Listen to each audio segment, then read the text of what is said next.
주님께서 여러분과 함께 또한 사제의 영과 함께 루카가 전한 거룩한 복음입니다. 주님 영광 받으소서. 그때 군중이 점점 더 모여들자 예수님께서 말씀하기 시작하셨다. 이 세대는 악한 세대다.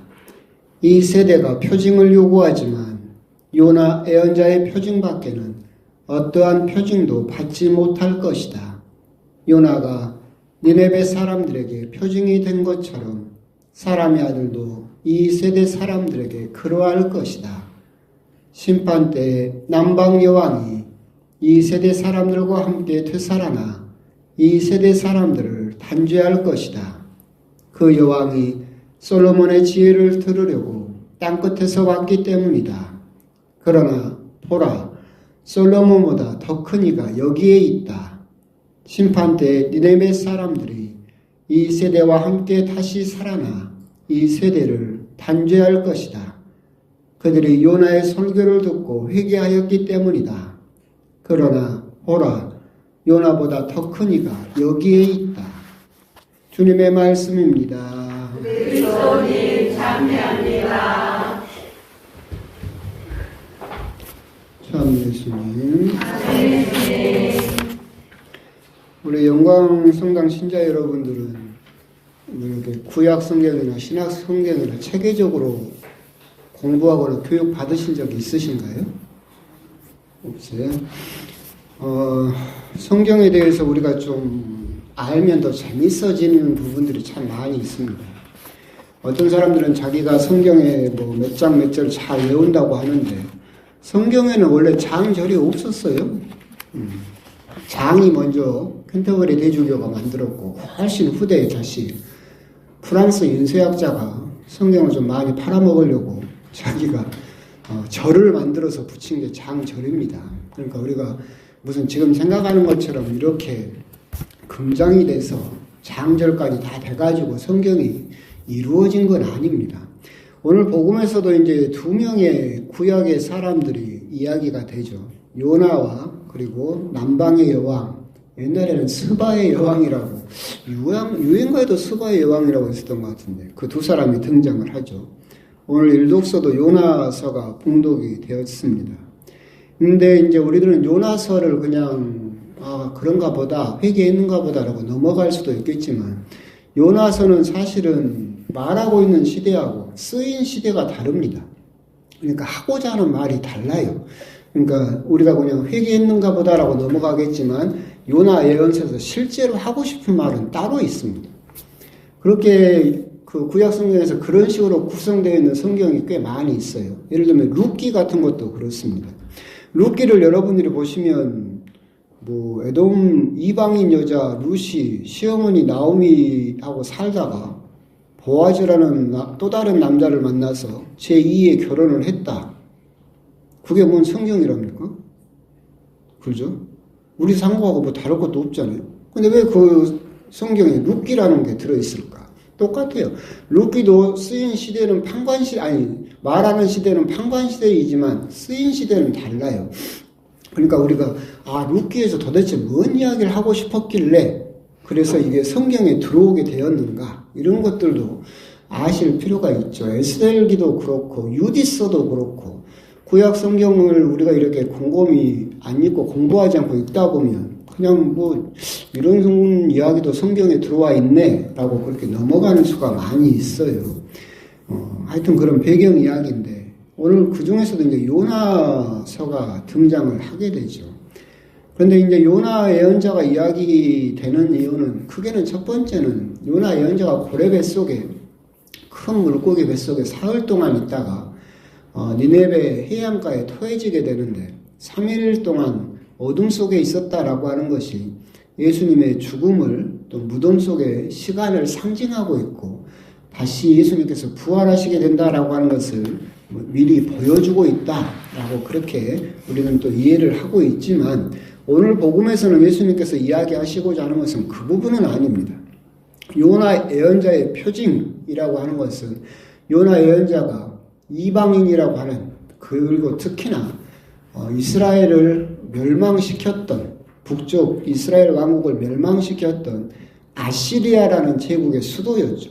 거기에 가서 회개를 하라고 외치자 하느님을 알지도 못하던 이방인이었고 우리 유대인들을 죽였던 철천지 원수. 여러분들이 나중에 시편을 보게 되면 이스라엘 사람들이 얼마나 아시리아 사람들을 미워했느냐면 그 아시리아 사람들이 자기들을 정복하면서 했던 짓을 자기들도 그대로 되풀이하고 싶다, 복수하고 싶다라는 그런 내용도 나오는데 거기에 어떤 내용이 나오냐면 너희들의 젖먹이들도 들어서 벽에다 내쳐질 것이다. 그러니까 이 아시리아 사람들이 쳐들어와가지고 내 자식을 잡아가지고 벽에다 던져서 죽이기까지 그 정도로 미워하던 사람들이죠. 이 사람들이 하나님을 알지도 못했는데 요나 예언자가 가로지르는 데만 사흘이 걸려요. 그러니까 이 도시가 얼마나 큰지 알겠죠. 그럼 이렇게 삥 돌면 며칠이 더 걸리겠어요. 엄청나게 큰 도성이에요. 근데 이 요나 예언자는 사실 하고 싶지 않았어요. 이방인들이 회개하면 큰일이거든. 그래서 하루 살짝 외치고 와버리죠. 회개하지 말고 멸망당해버리라고. 근데 이 사람들이 그걸 듣고 회개해버렸어요. 이 표징, 무슨 말이냐면 하느님의 나라가 가까이 왔다라고 선포하는 이 표징, 요나가 하루 외쳤음에도 불구하고 이방 민족들을, 그것도 그 철천지 원수들도 회개하고 하느님을 믿었다. 근데 요나보다 더 큰 이가 여기에 있다. 하느님의 아들이 와서 직접 와서 너희들에게 하늘나라가 가까이 왔다라고 외치고 있다.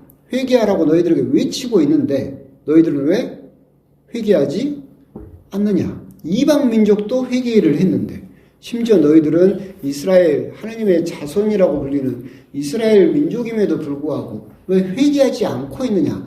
너희들은 나에게 어떤 하늘에서 내려오는 놀라운 표징을 보여주면 너희들이 마치 회개할 것처럼 믿을 것처럼 이야기를 하지만 사실 내가 너희들에게 보여줄 수 있는 것은 요나가 했던 것처럼 너희들에게 회개를 촉구하는 그 애언을 할 뿐이다. 너희들은 이것을 듣고 과연 어떤 결정을 하겠느냐?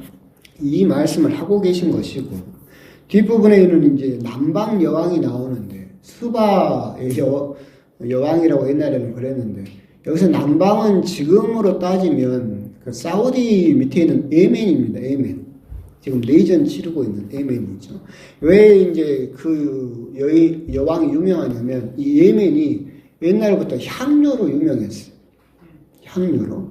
근데 이 향료가 그 당시에서 가장 많이 쓰인 나라가 어디냐면 이집트예요. 이집트는 1년 내내 제사를 하고 향을 치니까. 그래서 예멘에서 향을 수출하려면 이렇게 건너와서 팔레스타인으로 지나서 이집트로 가죠. 그죠? 근데 그 솔로몬의 팔레스타인 유대 왕국은 이 중간 교역지죠. 그러니까 이 예멘의 여왕이 자기 향료를 많이 파는 이집트를 건너가는 그 길목에 있는 솔로몬의 소문을 들었죠. 지혜롭다더라. 그래서 찾아가서 솔로몬을 만나게 되고, 물론 전설에는 뭐 솔로몬 왕과 사이에 아들까지 낳았다라는 뭐 전설도 남아있긴 하지만, 하여튼 그 여왕조차도 하느님을 모르는 사람이죠. 이 사람도 이방인이죠. 근데 솔로몬의 그 지혜롭다는 소문을 듣고 솔로몬을 찾아와서 하느님을 믿게 되었다. 뒷부분에 계속해서 나오죠. 니네베 사람들, 그리고 이거 또 시작하네요. 내가 뭐 그렇게 나쁜 말도 안 했는데. 그러니까 그 니네베 사람들과 남방 민족의 이방인들이 오히려 너희들을 심판할 것이다. 뭐가 말이 복잡해요? 그러니까 이스라엘 사람들은 계속해서 자기들이 구원의 우선성을 가지고 있었죠. 우리가 먼저 구원받고 우리를 통해서 구원이 온다라고 했는데 예수님이 하시는 말씀은 착각하지 마라. 그 이방인들도 요나의 애언을 듣고 회개했고, 남방의 여왕이란 그 이방인 여인도 솔로몬 소문을 듣고 회개했다. 이방인들도 말만 듣고 그렇게 회개를 했는데 너희들은 사실 오히려 하느님의 아들이 와서 회개를 외쳐도 회개하지 않는다. 그래서 처지가 거꾸로 역전돼서 오히려 이방 민족이 너희들을 심판하게 될 것이다. 심판은 아니지만 더 큰 단죄하게 될 것이다라는 그런 이야기를 하고 계시죠. 오늘 복음은 그렇기 때문에 큰 이야기 틀로 보게 되면 요나의 애언이라든가 남방여왕, 열왕기에 나와 있는 남방여왕의 예를 통해서 이스라엘 민족들이 가지고 있던 그 오만함에 대해서 꾸중을 하고 계신다. 그렇게 생각을 하시면 되겠습니다. 그런데 이제 이러면서 앞부분에서 예수님께서 이야기를 하고 계시죠. 이 세대가 표징을 요구하지만 어떠한 표징도 받지 못할 것이다.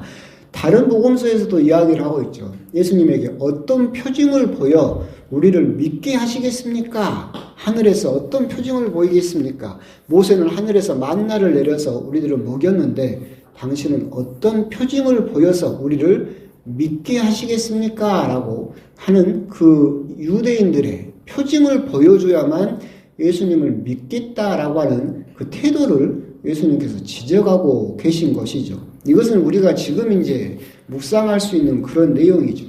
제가 옛날에 이제 본당에 있을 때 신자분들하고 사목회하고 식사를 하는 자리가 있었는데, 근데 어떤 신자분이 신부님하고 자리하니까 친구를 데리고 왔어요. 근데 친구가 성당 다니는 친구는 아니었는데 신부님 만난다고 하니까 따라온 것 같아요. 이제 밥을 먹고 이제 끝날 때가 됐는데 그 믿지 않는 그 형제님이 저한테 그러는 거예요. 신부님, 저에게 하느님을 증명해 보이십시오. 그럼 제가 성당에 다니겠습니다. 그렇게 이야기를 하더라고요. 그때는 제가 유학 가기 전이어가지고 성격이 더러웠어요. 내가 왜 당신에게 그걸 증명해야 됩니까? 구원을 받든지 안 받든지 누구 손해예요? 당신 책임인 거지. 내가 당신을 설득을 해야 될 이유도 없고, 하느님은 당신이 믿든지 안 믿든지 상관이 없으신 분이에요. 하느님이 당신이 꼭 믿어주기를 바라는 분도 아니고, 당신이 안 믿어서 지옥에 가든 믿어서 천국에 가든 그건 누구 탓이에요? 당신 탓이다. 왜 나한테 하느님을 증명해야만 마치 적선하듯이 내가 성당을 가주겠다. 당신이 성당에 나오든지 안 나오든지 하느님은 전혀 관심이 없다. 구원 받든지 말든지 그건 당신 몫이지. 우리 역시도 신앙생활을 하다 보면 그런 증거들, 뭔가를 보여줘야만, 표징을 보여줘야만 하느님을 믿겠다라고 생각하는 사람들이 굉장히 많죠. 지금 안 믿는 사람도 뭔가를 보여줘야만 하느님이 증명이 되고 하느님을 믿을 수 있다. 하느님은 증명할 수 있는 분이 아니에요. 그건 인간의 교만이죠. 하느님은 증명되어지는 분이죠. 우리가 하느님을 믿고 살다 보면 내 삶을 통해서 하느님이 계시다는 게 내 삶 속에서 증명이 되어지는 거지, 내가 무슨 말이나 이런 걸로 내가 하느님이 계신다는 것을 증명할 수 있는 분이 아니다. 하느님은 우리 인간의 증명에 좌우되는 분이 아니죠. 그럼에도 불구하고 우리들은 끊임없이 표징을 요구하고 있고 원하고 있죠. 송복모 신부님 책을 보면 그런 대목도 나옵니다.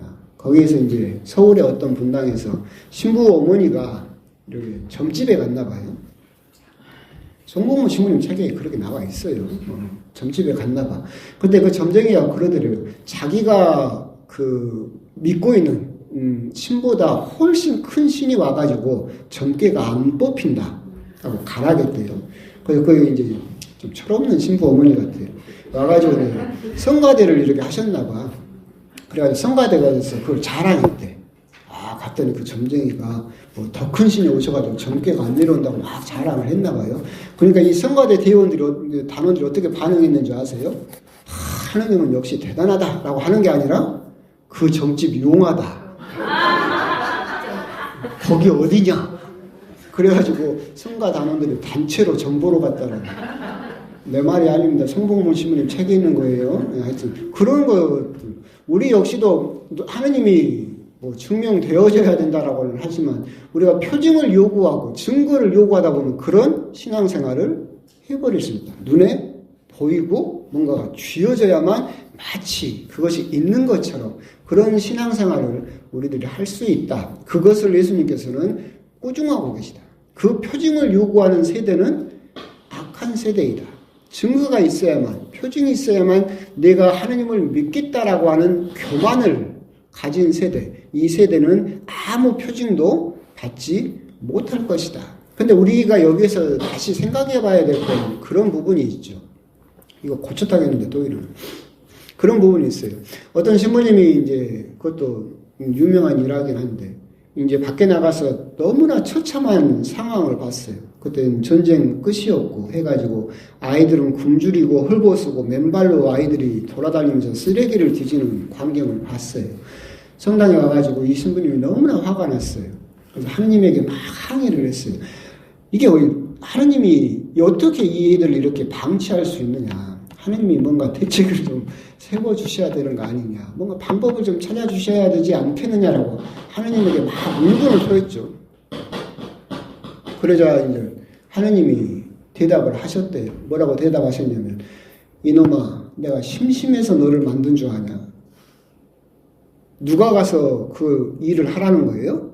너 왜 여기 와서 그 대책을 안 세워주냐고 나에게 하소연할 게 아니라 네가 그걸 봤으면 네가 가서 그 아이들을 돌봐줘야 되는 거 아니냐. 이게 무슨 이야기냐라고 한다면 우리들은 표징을 요구하고 있지만 내 스스로 표징이 될 생각은 하지 않는다. 그렇죠? 오늘 복음에서 우리가 생각해야 되는 것은 끊임없이 표징이 있어야만 하나님을 믿겠다라는 그런 악한 세대의 모습이 아니라 내가 오히려 하나님의 표징이 되어줘야 된다. 하나님께서 이 세상에 계신다. 예수님께서 사랑이시다라고 하는 것을 안 믿는 사람들에게 내가 보여주는 하느님의 표징이 되어야 된다. 이거는 성당 안에서도 많이 그러죠. 성당 안에서 정말 필요한 것은 신앙생활을 오래 하셨다라고 한다면 내가 정말 신앙생활을 오래 했다는 표징을 새신자들에게 보여줘야죠. 아, 나도 신앙생활을 저렇게 오래 하게 되면 저렇게 좋은 모습이 될 수 있겠구나라는 표징을 보여주는 거죠. 활동을 열심히 한 사람은 활동을 통해서 내가 정말로 좋은 몫을 선택했다는 것을 그렇게 활동하지 않는 사람들에게 보여줘야 되는 거죠. 결국 오늘 복음에서 표징에 대해서 우리가 곰곰이 묵상해야 될 부분은 아까 신부님 말씀처럼 하느님에게 하소연하는 거죠. 뭔가 대책을 좀 세워줘야 되는 거 아닙니까? 하느님이 이게 아니죠. 하나님께서 우리들을 보내신 이유는 뭐예요? 네가 내 표징이 되라. 그래서 네가 사람들에게 하나님께서는 사랑이십니다. 하나님은 계십니다라고 하는 것을 사람들에게 네가 표징으로서 보여줘야 된다라고 하는 것을 우리들에게 또한 말씀하고 계신 것이 아닐까. 나는 정말로 세상 사람들에게 표징을 요구하는 사람들에게 내가 표징이 되고 있는가? 나를 통해서 하나님이 계시고 하나님은 사랑이시다라고 하는 것을 내가 보여주고 있는가? 일상의 작은 미소 하나, 일상의 작은 칭찬 하나, 일상에서 보여주는 작은 친절 하나, 이런 것들을 통해서 우리들은 하나님의 작은 표징들이 되어줄 수 있다라고 하는 것. 그런 부분들을 묵상하시면서 아, 나는 내 가족들에게, 내 성당 안에서 내가 만나는 사람들에게 하느님의 어떤 표징을 보여주고 있는가, 그런 부분에 대해서도 한 번 더 곰곰이 묵상을 해보셨으면 좋겠습니다. 아멘.